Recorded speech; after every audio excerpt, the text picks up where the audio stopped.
demolition team set off when you see the old demolitions of these old buildings. It looks like one of those scenes of an old building being purposely dynamited and blown up. Anybody who's ever watched a building being demolished on purpose knows that if you're going to do this, you have to get at the under-infrastructure of a building and bring it down. The way the structure is collapsing, this was the result of something that was planned. It's not accidental that the first tower just happened to collapse and then the second tower just happened to collapse in exactly the same way.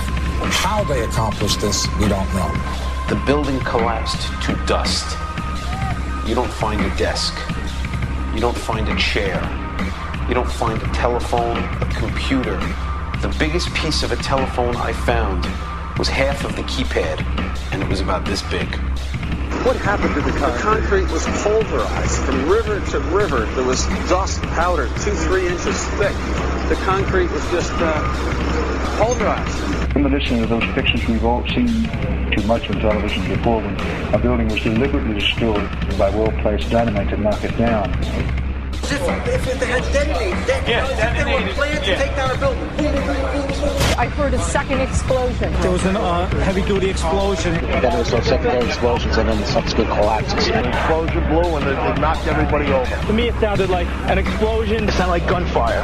Bang, bang, bang, bang, bang. And then all of a sudden, 3 big explosions. We heard a big explosion coming down. And then the entire top of the building just blew up. We saw some kind of explosion. By the force of the explosions. Big explosion. Blew us back into the 8th floor. Then we get to the lobby. There's this big explosion.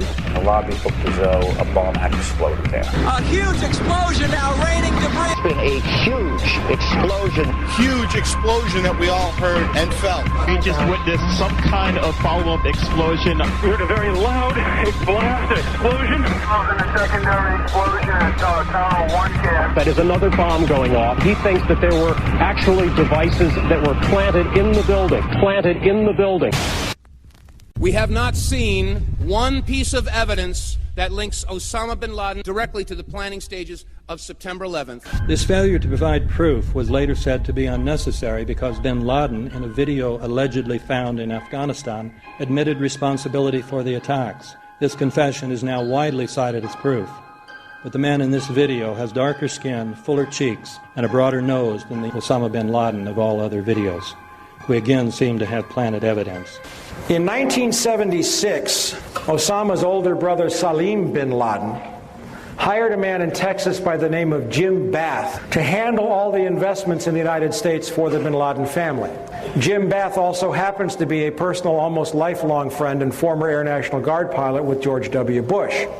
The connections between the Bushes and the bin Ladens become much more clear when George Herbert Walker Bush made trips to Saudi Arabia in 1998 and 2000 to meet with the bin Laden family on behalf of a company called the Carlyle Group.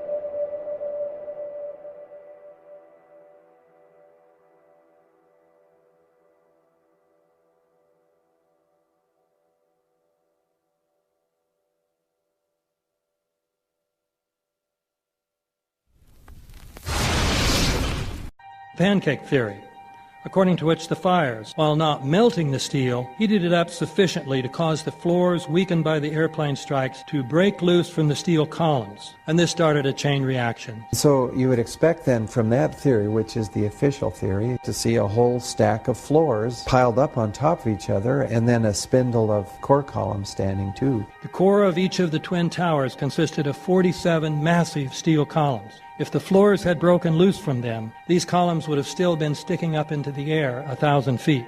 The plane did not cut all those core columns.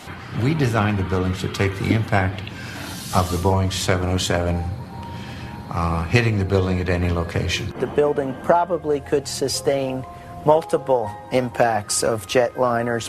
That the plane flew straight into the building. Through him, right. Yeah. So you're saying that the building was actually designed to cope with a hole like that and still survive? Yeah, it was. If you had dropped, say, a billiard ball from the top of the World Trade Center, 110 floors up there, it would have taken 8 to 10 seconds to hit the ground, encountering no resistance whatsoever. The Twin Towers came down in nearly free fall speed. 200,000 tons of steel shatters and explodes outwards over 500 feet. This means that floors shattered at an average rate of about 10 floors per second. There is no scenario for a pancake effect of buildings falling that allows them to fall at the rate of free fall. Now what can do that? What can move mass out of the way? Explosives.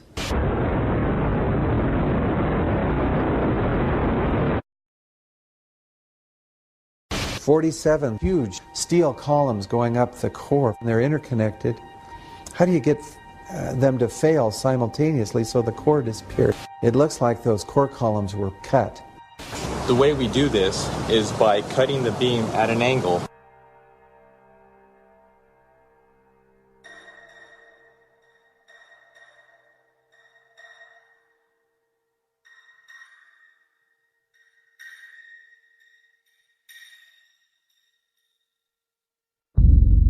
I started looking at the molten metal. All three buildings, both towers, in the rubble, in the basement areas, and Building 7, there's these pools of molten metal.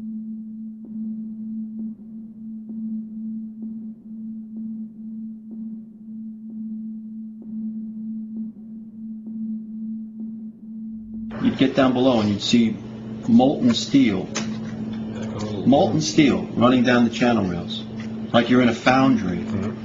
Like lava. The molten steel was found 3, 4, and 5 weeks later, when the rubble was being removed. He said that molten steel was also found underneath World Trade Center 7. So I'm looking through the official reports. What do they say about the molten metal? They say nothing.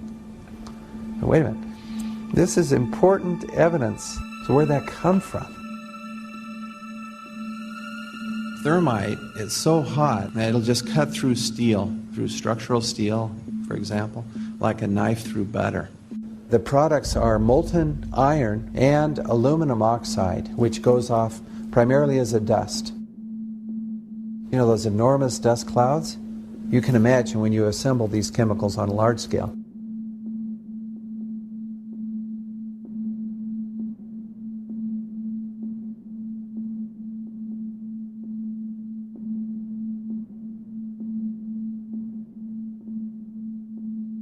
Molten metal pools under both towers after they collapsed, and Building 7. Now, Building 7 wasn't even hit by a jet.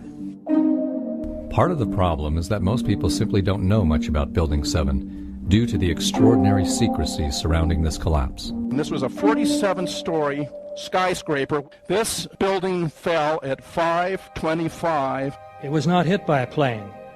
This building had fires on only 2 or 3 floors. And it was brought down by what we know was a controlled demolition. Demolitions, they look just like that. You know, a kink in the middle, and then that building just comes straight down, almost at free fall speed. They first blow one of the central columns so the building falls in on itself. Building 7 had a classic crimp or wedge. Its central column was blown out first, so it didn't structurally damage buildings just a few feet away from it.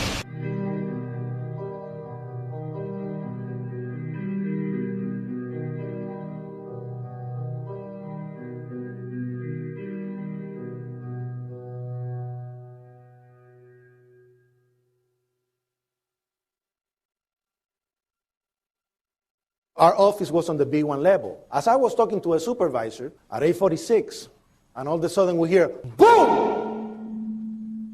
An explosion so hard that pushed us upwards.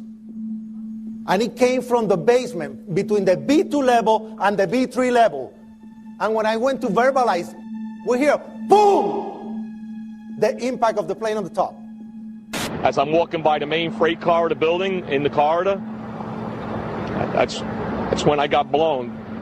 I mean, the impact of the explosion threw me to the floor, and that's when everything started happening. All of a sudden, a big impact happened again, and all the ceiling tile was falling down, the light fixtures were falling. You know, you got to go clear across the whole from 1 to 2 World Trade Center, and then all of a sudden, it happened all over again. Something else hit us to the floor. Right in the basement, you felt it. Walls were caving in, everything that was going on.